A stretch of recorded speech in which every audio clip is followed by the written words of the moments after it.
Hello, good morning. Hi, good morning po. Good morning. Magandang umaga. What's your name? Chester po. You can call me Chester. Chester. In my record, this is the second time we are talking, no? Yes po. Alright. Anyways, so, hindi naman Chester ang ginamit mo the first time, no? No, hindi Okay, po. okay, sige. Anyways, ilan taon ka na, Chester? 37 po. 37. May edad, oh. Aray ko. Aray ko din. At ano ka tawag nito? Asan ka ngayon, Chester? Negros Island po. Negros Island. Oo. Negros Occidental? Yes po. Okay. Parang naalala ko to. Parang 2 months ago kita kausap? A month ago po. A month ago. Oo. Kasi kukunti lang naman ang caller ko na Negros Occidental. I remember kasi abbreviating your place sa database ko. Ang nilagay ko lang N Occidental. Yes po. Oo. Naalala ko. Anyways, ikaw ba yung hindi taga dyan? Ano po? Ikaw ba yung taga dyan ka ba talaga sa Negros? I was born and raised here pero nag-high school ako sa Mindanao. Sa Mindanao. Pero dito is po. Okay, are we going to talk about the same problem as we talked last time or different po? Same, almost the same but different person po. Okay, I want you to treat this as the first time we were talking kasi hindi ko na maalala yun last time, ma'am, no? Okay. Alright, No sige. worries. Alright, come on, kwentuhan mo ako, Chester. Okay, it's about my friend po, childhood friend ko po. Mm-hmm. Actually, sorry, disclaimer lang po, hindi ako marunong magtagalog so medyo... Marunong ka magtagalog, no? Hindi lang katono ng mga pinanganak sa Maynila and that's completely okay. That's completely okay. Yung accent ko po kasi... So what? Your accent is beautiful. Sorry po. Anyway, going back ano po bang salita mo sa Negros? Bisaya. Bisaya po no? ako. Magaling kayo mag-English. Yung accent ninyo pang-English talaga yung punto eh. Di ba? Bagay sa English accent. Okay, anyways, okay. What do you do by the way? I work as a VA po. Okay. Go ahead. Yan po. So, meron akong childhood friend. Tapos, actually, 9 kami magkakaibigan.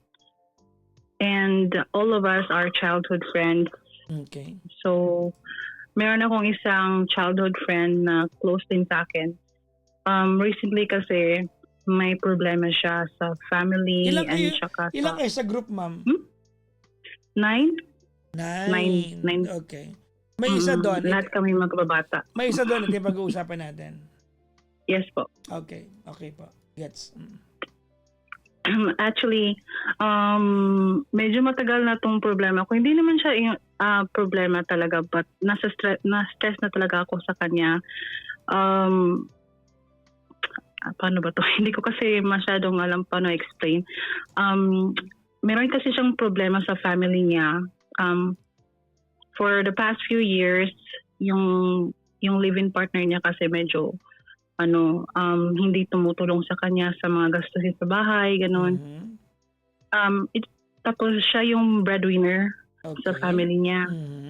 And then, yun na nga po, pag may problema siya, actually silang lahat, kapag may problema silang lahat, sa akin sila pumupunta at saka humihingi ng tulong. I mean, financially? Yeah, financially, emotionally, lahat po. Actually, hindi lang ako. Actually, kaming lahat yung tutulungan. Sige. So, mayaman ka pala. Baka may extra ka dyan din. Baka ako pwede makalapit sa'yo. Sige. Hindi naman po. Hindi ako mayaman. Tapos pareho kami ng line of work. So, she VA works din. from home then. Hindi siya VA. May anak na ba siya? Yes po. 2. Ikaw may anak ka? Oo. Isa lang po. Okay. Okay. Yun nga po. Tapos, Sige, go ahead, ma'am. Okay, sorry.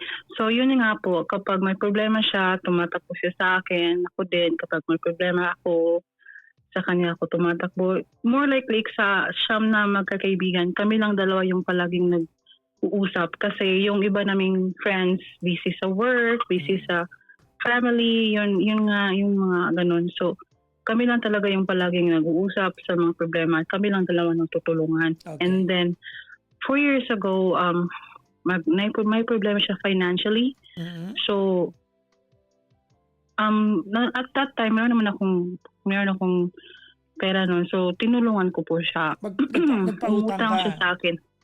Hindi yung may interest. Yun lamang pinahiram ko lang sa kanya. Magkano yun? Actually, good payer naman po siya.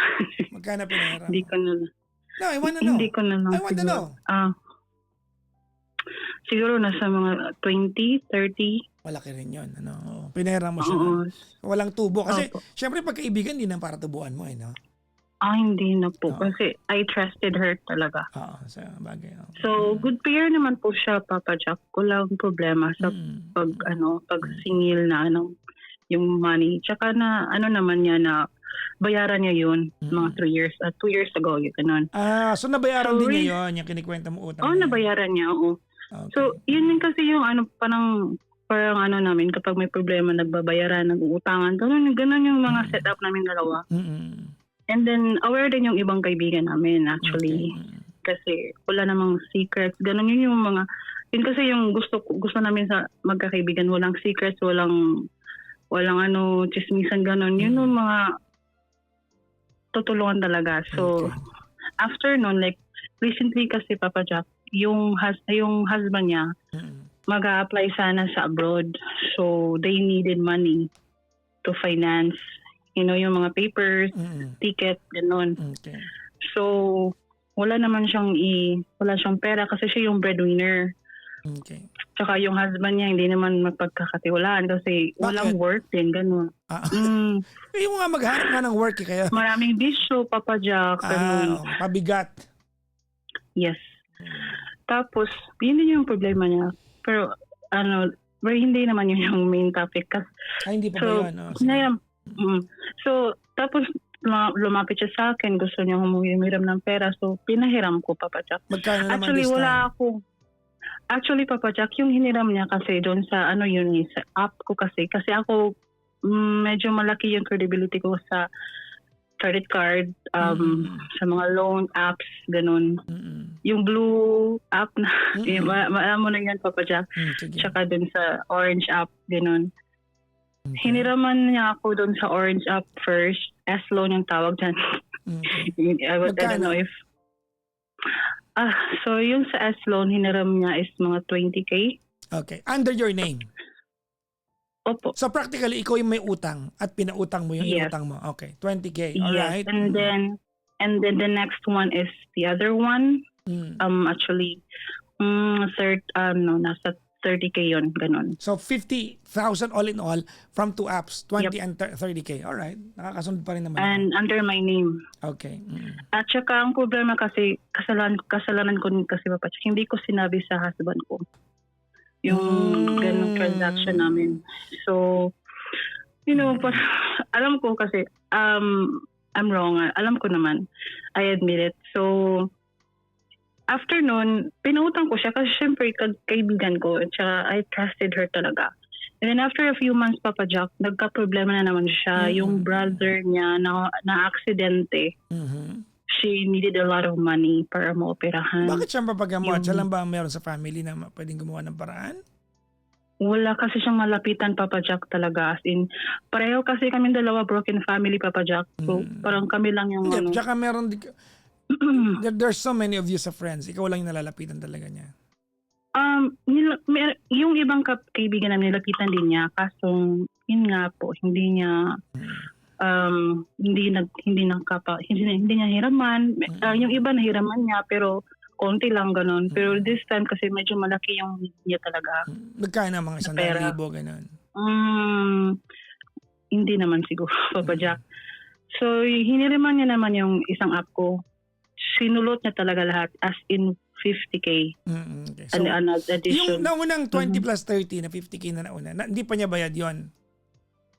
Hindi pa yun bayad, Papa Jack. Mga after 2 months pa siguro, after a month siguro yun, Papa Jack. Sige. So, all in all, may 100,000 na siyang utang sa iyo through your apps But in the records of those apps, ikaw may utang.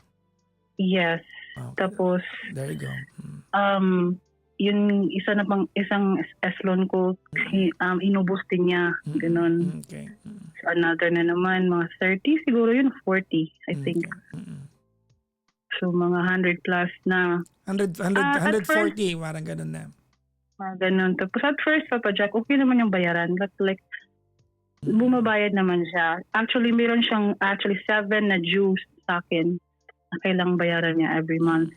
Which is very hard. Kasi meron siyang pinapaaral na 2 anak. Tsaka, magkano ang due niya sa'yo pinapakain pa monthly? Nasa 30K siguro. Okay. Yung, di ba, Ganun nanghiram, kasi yung- nanghiram siya sa'yo para sa placement ng, para yung kalibin niya. Opo. Nakapag-work ba yun o hindi rin naman? Hindi, kasi nagka-problema din yung abroad. Parang may problema sa boss niya doon sa abroad. Okay. So, it hindi siya practically just went hindi to siya na- waste. Yeah, so hindi talaga siya natuloy So, sa abroad. siguro yung ano na yun, ginastos na lang din nila yun. Hindi, bumili sila ng ticket, Papa Jack. Binili na ng Oh ticket. my God, Kaso hindi natuloy. Yun nga, tapos sabi niya sa akin, hintayin niya yung refund ng ticket kasi para ibayad sa akin yung money, ganon. And then, for the past few months kasi, Papa Jack, ang hirap kasi, yung second month siguro na singilan, parang inabot ng almost midnight, naghihintay ako para bayaran niya yung due niya. Hindi, wala kang kibo maghapon. Nakiramdam ka na lang. Nag-chat ako sa kanya, nag-follow up ako na yung due mo, ganito, ganyan. Sabi niya, sige, wait lang, ganyan. Tapos malapit na yung midnight. Ayaw ko kasi kapag due today, dapat today babayaran. Ayaw ko kasi yung bukas, ganun. Kasi yung pangalan mo yun eh. credibility ko, ayaw ko kasi masira. So, kasi tinawagan ko, sabi ko, ano nangyari? Sabi niya, merong emergency, ganun. Pero sinan niya yung pera. Pero siguro mga 11:50, ganun, sinan niya yung pera. Na-stress ako. Tapos, nalaman ng husband ko. Nag-away kami after, sabi niya, ba't hindi mo sinabi sa akin, ganun. So, sinabi ko sa husband ko, but not entirely how much she owes me. Magkano lang inamin mo? Hulaan ko, 30% lang. Mga 30 to 40,000. Opo, ganyan lang po. Ang hirap kasi, Papa Jack. Ang hirap kasi. Kasi, friend ko kasi, ayaw ko namang masira yung tingin ng husband ko sa kanya. Ganun. So, sabi ng husband ko, huwag ka na magpahiram. Ganun. O sige. Pero, ano bang papahiram mo? Nasagad na niya. Meron pa, Jack. Meron pa ako isa. Marami pa. Tapos, yun na. Another time na naman, sabi niya, nung bayaran na naman, sabi niya, pwede ba akong humiram na naman ulit, ganun, wala akong ibabayad sa iyo. So basically, manghihiram siya ng pera sa akin para ibayad sa dues niya sa akin, ganun. Hiniram na yung credit card ko po. Pinahiram mo ulit? Opo. Sorry po. Talaga, I don't know kung bakit ganito, but hindi ako makatanggi, Papa Jack. Sinasabi kasi niya, tulungan mo ako, please, ganun. Naaawa kasi ako, Papa Jack. I'm not sure kung nagets mo yung feeling ko, pero kapag sinasabihan ako na, please, tulungan mo ako, hindi ko talaga siya matanggihan. Actually, tinulungan mo na siya eh. You could have stopped on the first, yung first two, the 20 and the 30. You could have stopped there. Tapos, actually, sinabihan ko, nag-asa ko ng advice sa mga kaibigan namin. Sabi nila, hindi din sila makasagot kasi parang naawa din sila sa kaibigan ko at naawa sila sa akin. Hindi nila ako masagot kung anong dapat gawin doon. So, ako din, medyo, medyo confused din ako kung paano. So, sabi naman ng isang kaibigan ko, why not try na mag-white lie na lang, ganun. Kanino? Sa asawa mo?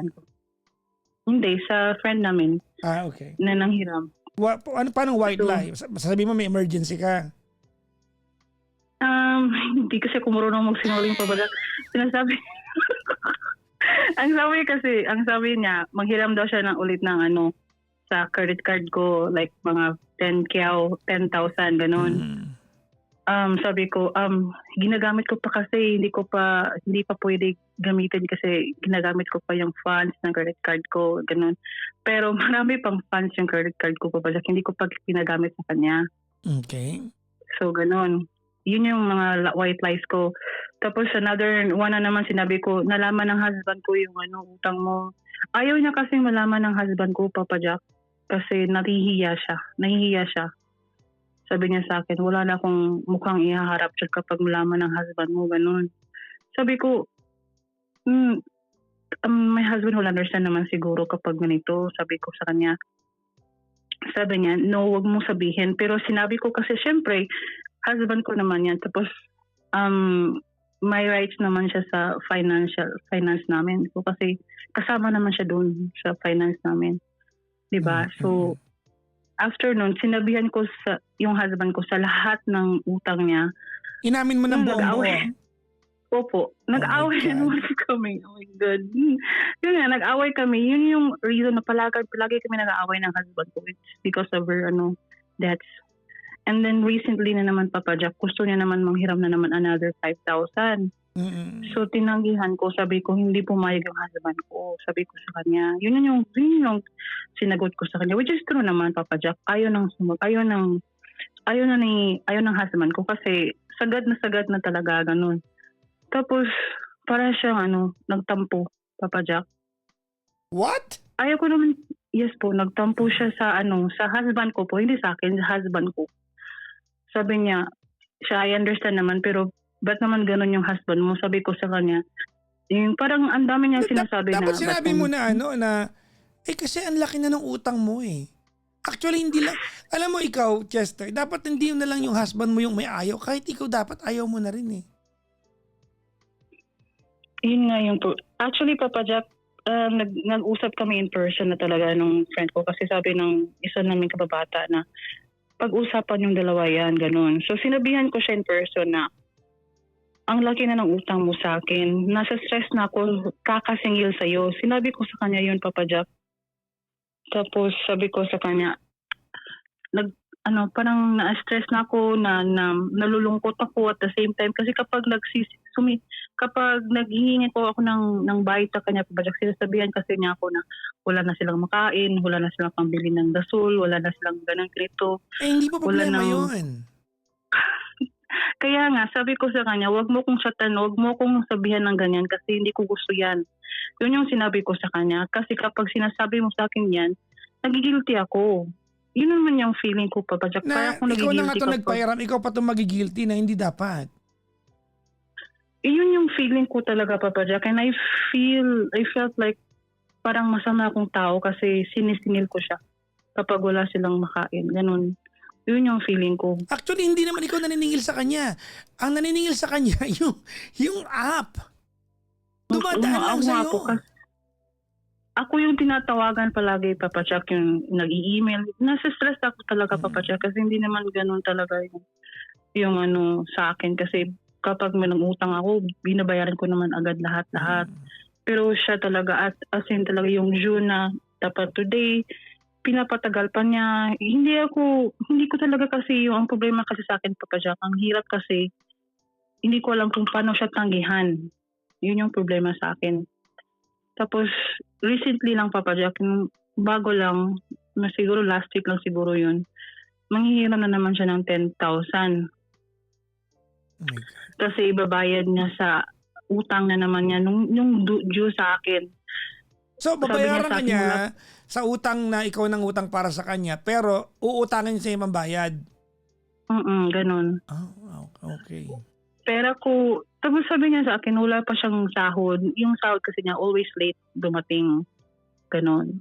Which is I understand naman po, Papa Jack, pero always naman kasi late yung sahod niya eh. Ganun. Parang, sabi ko, wala na bang ibang reason or something? Parang ganun na yung iniisip ko. At tapos ayaw ko naman kasi masira yung friendship namin, Papa Jack. Yun yung iniisip ko. And palagi ko siyang sinasabihan na wag mo naman akong sulutin or wag mo naman akong bigyan ng stress kasi